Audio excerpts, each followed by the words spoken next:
Assalamualaikum warahmatullahi wabarakatuh.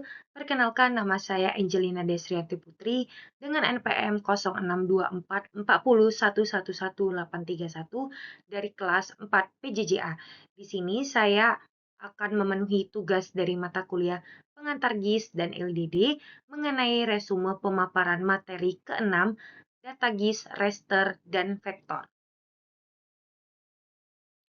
Data GIS. Jenis data GIS itu terdapat dua jenis. Yang pertama itu data spasial, yang kedua itu data non-spasial. Nah, data spasial itu meliputi yang pertama itu peta. Nah, peta di sini itu ada peta topografi, bisa contohnya itu peta kontur, yang kedua itu peta tematik. Nah, peta tematik adalah peta yang memiliki unsur tema tertentu. Contohnya itu peta pariwisata. Nah, yang kedua itu ada citra. Nah, citra ini meliputi foto udara dan citra satelit. Nah, itu dapat diperoleh dari gratis dari web Badan Informasi Geospasial atau BIG. Yang ketiga itu data koordinat, itu meliputi data GPS, itu didapat dengan pengukuran dengan GPS. Yang kedua itu data digital elevasi model atau DEM. Nah, biasanya itu diukur menggunakan fotogrametri. Nah, yang ketiga itu data pengukuran terestris. Nah, data pengukuran terestris itu artinya pengukuran yang dilakukan dengan menginjak objeknya. Contohnya, yang sudah kita lakukan pada semester 1 dan 2 itu pengukuran menggunakan waterpass, theodolite, maupun total station. Yang hasilnya itu akan ada nilai elevasi ataupun titik koordinatnya. Nah, yang kedua itu data non-spasial. Data non-spasial ini itu akan menjelaskan dari data spasial. Contohnya itu ada nama gedung, alamat, nomor induk bidang. Selanjutnya itu data spasial, merupakan data informasi yang mempunyai informasi tentang posisi objek di muka bumi yang menginpresentasikan dengan nilai koordinat. Data spasial yang digunakan dalam SIG ada dua, yaitu satu data raster berupa citra satelit atau foto yang dapat dideteksi dengan visual. Yang kedua itu data vektor, berupa peta garis yang meliputi titik garis maupun luasan. Yang kita bisa lihat pada contoh gambar di sampingnya, yang gambar atas itu contoh data raster yang bisa kita deteksi dengan visual atau dengan mata.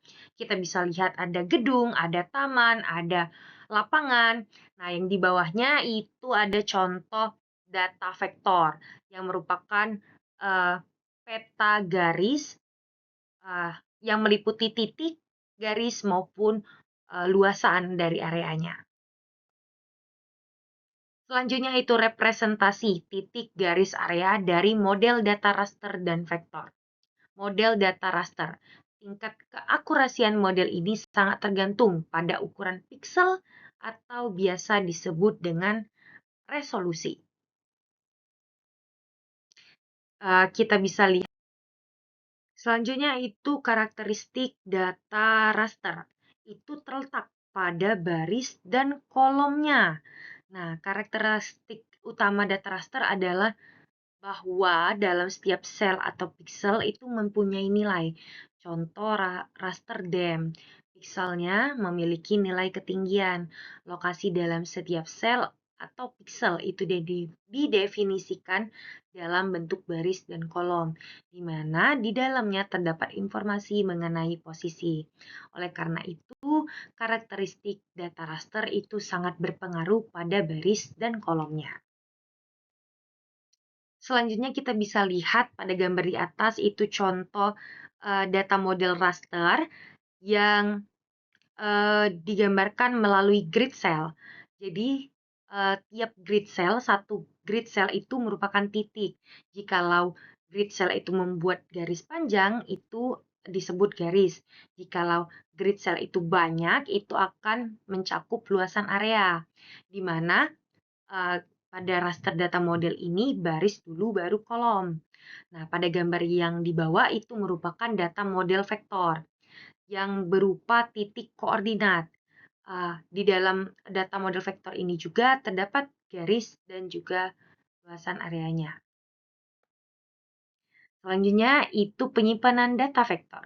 Data vektor yang sebenarnya adalah berupa titik. Garis dibangun oleh dua titik yang memiliki koordinat berbeda. Sedangkan poligon itu dibentuk dari lebih dari dua titik koordinat. Selanjutnya itu penyimpanan data raster. Nah, data raster disimpan dalam suatu urutan nilai, sel atau pixel. Contohnya, kalau dia bersampingan itu berarti dia garis. Nah, kalau dia satu kolom atau satu kolom grid cell itu berupa titik. Nah, terus kita bisa lihat juga penyimpanan data raster yang di bawah. Itu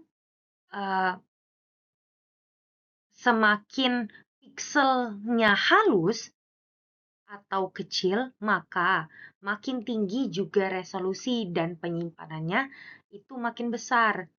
Nah, di atasnya kita bisa lihat itu area tanpa grid cell dan di bawahnya itu sebelah kiri itu kita bisa lihat grid cell-nya kecil-kecil. Nah, itu menandakan bahwa pikselnya halus atau kecil, maka resolusinya tinggi. Lain dengan gambar sebelahnya yang grid cell-nya besar, itu berarti resolusinya tidak terlalu tinggi atau kurang baik. Representasi dunia nyata dengan model data vektor.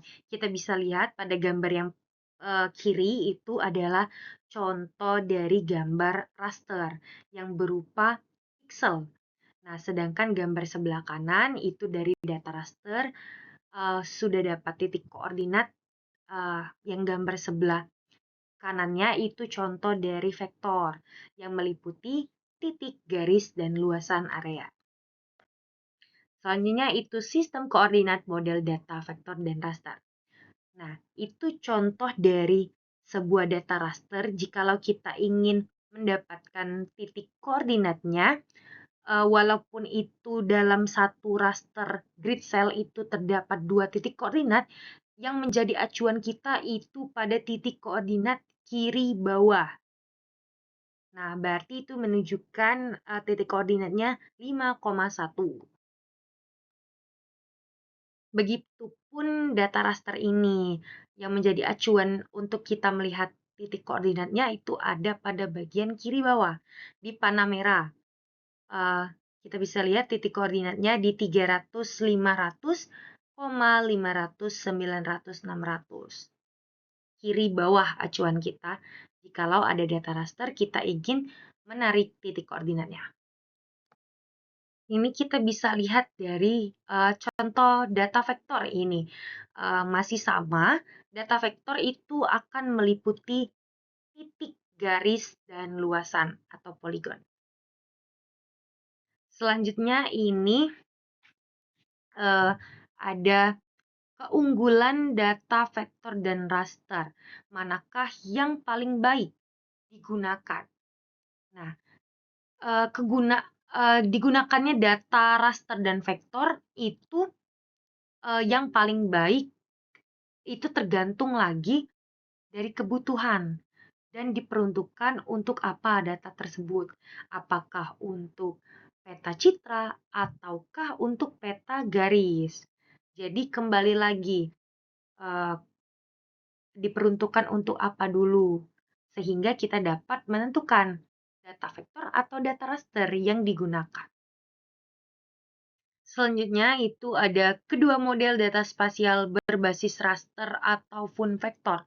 Itu akan saling melengkapi dan bahkan dapat saling dikonversikan satu sama lainnya. Proses konversi sudah disediakan oleh software SIG. Nah, selanjutnya itu ada eh, model data vektor, model data raster. Masing-masing model data ini itu pasti mempunyai kelebihan dan kekurangan yang akan dapat digunakan bersama-sama. Nah, selanjutnya itu contoh gambar di atas merupakan gambar vektor dan raster. Di ujungnya itu kita bisa lihat itu kedua data tersebut digabung, vektor dan raster. Dan gambar di bawah kita bisa lihat gambar yang berhubungan dengan resolusi. Ketika gambar tersebut di zoom, itu akan menimbulkan resolusi dari gambar yang sebelumnya bagus menjadi pecah atau resolusinya buruk. Kita bisa lihat dari gambar yang mata tersebut dengan gambar yang bawahnya. Itu mempunyai perbandingan resolusi yang jauh. Yang di atas lebih baik resolusinya daripada gambar yang di bawahnya, yang pecah. Nah, kita bisa lihat itu gambar yang di atas itu vektor dan raster. Gambar atasnya itu adalah contoh gambar dari raster, dan gambar bawahnya itu contoh dari gambar vektor yang sudah meliputi titik, garis, dan luasan area. Begitupun dengan gambar yang di bawah, itu contoh dari sebelah kirinya itu contoh dari gambar raster, dan sebelah kanannya itu contoh dari vektor. Sudah ada garis, titik, dan luasan area dari gambar si raster tadi. Nah, selanjutnya ini ada kelebihan model data vektor. Yang pertama itu data berbasis vektor memerlukan tempat penyimpanan lebih sedikit di komputer. Yang kedua itu hubungan topologi dapat dilakukan dengan mudah. Yang ketiga itu mempunyai resolusi spasial yang tinggi. Dan adapun kelemahan model data vektor. Yang pertama itu data berbasis vektor memiliki struktur data yang kompleks. Yang kedua itu data berbasis vektor tidak mudah untuk dimanipulasi. Yang ketiga itu pengguna tidak mudah berkreasi untuk membuat program sendiri untuk memenuhi kebutuhan aplikasinya. Setelah tadi kelebihan dan kekurangan model data vektor, ada pun kelebihan dan kekurangan model data raster. Yang pertama itu kelebihan model data raster. Pertama, memiliki struktur data yang sederhana. Kedua, mudah dimanipulasi dengan menggunakan fungsi-fungsi matematis sederhana karena strukturnya sederhana, seperti matrik bilangan biasa. Yang ketiga itu proses generalisasi mudah. Nah, kekurangan model data raster yang pertama, data raster memerlukan ruang atau tempat penyimpanan yang besar di komputer. Yang kedua, sangat sulit untuk mempresentasikan hubungan topologi. Yang ketiga, tampilan atau representasi dan akurasi posisinya sangat bergantung pada ukuran pikselnya atau resolusi spasial. Baiklah, mungkin sekian pemaparan resume materi ke-6 yang dapat saya sampaikan.